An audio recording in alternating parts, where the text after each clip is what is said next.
Magandang hapon mga kapatid at happy Sabat! Happy Sabat!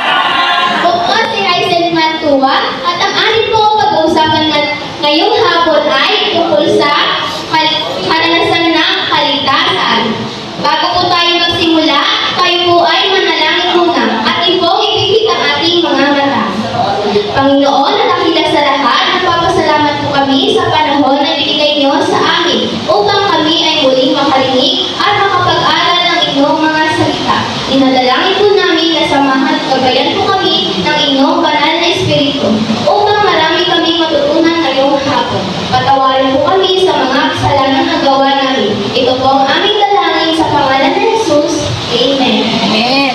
Happy AY mga kapatid! Happy AY! Sino na po ba sa inyo ang nakatanggap ng regalo dito ng birthday niya? Ano po ba ang pakiramdam na makatanggap ng regalo? Masaya. Opo, masaya po. Alam niyo po ba mga kapatid na may isang regalo na ibinigay sa atin ng Diyos kahit hindi natin birthday? Yes. Sa tingin niyo, ano iyon mga kapatid? Ang sabi po sa Juan 3:16, sapagkat kayo na lamang ang pag-ibig ng Diyos sa sanlibutan na ibinigay niya ang kanyang bugtong na anak upang ang sinumang sumampalataya sa kanya ay hindi mapahamak kundi magkaroon ng buhay na walang hanggan. Sino daw po ang ibinigay sa ating mga kapatid? Panginoong Hesus. Ang ibinigay po sa atin na regalo ng Panginoon ay ang kanyang anak na si Jesus upang tayo ay magkaroon ng buhay na walang hanggan. Sa labis na pagmamahal ng Panginoon sa atin, ibinigay niya si Jesus upang tayo ay iligtas sa ating mga kasalanan at upang tayo ay makasama niya doon sa langit. Ano ba ang sakripisyong ginawa ng Panginoong Jesus para sa atin? Ang sabi sa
pagkakita ng kanyang anak, nagulat siya at nalungkot. Nang marinig ang balitang hindi na makakuwi pa ang anak niya at hindi niya na ito nakakasama pa. Dahil ito ay namatay habang iniligtas ang kanyang kasamahang sundalo sa isang gera. Labis na nalungkot ang matanda, lalo na kapag nakita niya ang mga paintings sa kanilang bahay na sabay nila pinagmamasdan ng kanyang anak. Palagi siyang umiiyak. Pag naalala niya ang kanyang anak at kapag nakikita niya ang mga paintings na favorite ng kanyang anak na pagmasdan. Isang araw, may kumatok sa pinto ng matanda na isang binata. At sinabing siya ang sundalong iniligtas ang kanyang anak na lalaki, kaya ito namatay. Dahil sa sakripisyong ginawa ng anak na lalaki para sa kanya, siya ay gumawa ng isang painting. Ito ay painting ng mukha ng anak na lalaki. Nakita ito ng matanda at ng kanyang tingnan ay hindi ganoon kaganda. Ngunit tinanggap niya pa rin ito dahil tanda ito ng sakripisyong ginawa ng kanyang anak para mailigtas ang ibang tao. Dumating ang araw niya na namatay ang matandang lalaki. Ginawa ang museum ang kanilang bahay at ipinili niya sa kanyang katiwala na ibenta ang lahat ng paintings sa kanilang bahay. Dahil sa mga sikat at magagandang painting sa kanilang bahay, napakaraming sikat na tao ang pumunta para bumili ng mga naipon nilang paintings. Ang lahat ng gusto bumili ay sobrang excited. Ngunit nawala ang excitement nila nang unang ilabas ang painting ng anak niya para ibenta. Marami ang nagsabi na itapon na lang ang painting ng anak niya dahil hindi naman namin kilala yan. At hindi naman maganda ang pagkakadrawing. Ngunit, sinabi na katiwala na ang habilin ng matandang lalaki ay kailangan muna maibenta ang painting ng kanyang anak bago ibenta ang mga painting na sobrang ganda at ginawa pa ng mga sikat na pintor kagaya ni Leonardo da Vinci.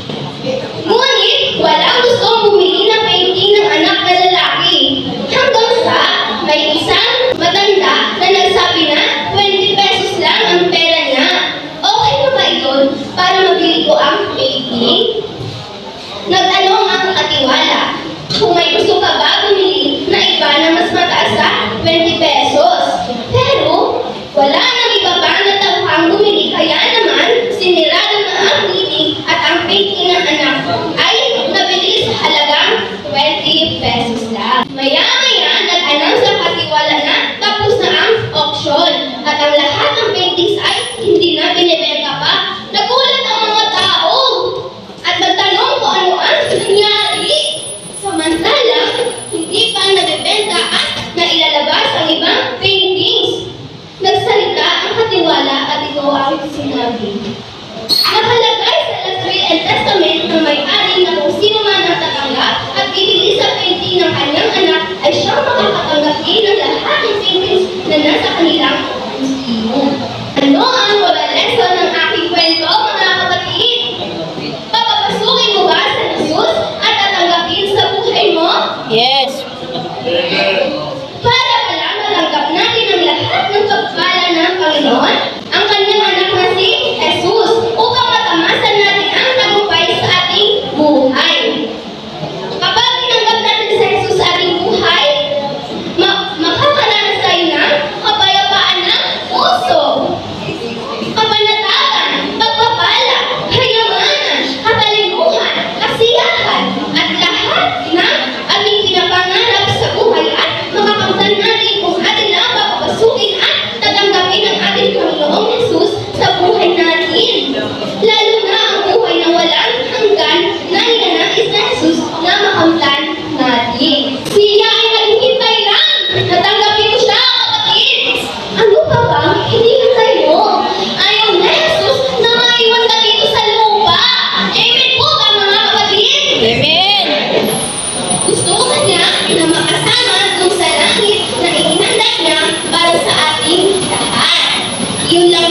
inyong anak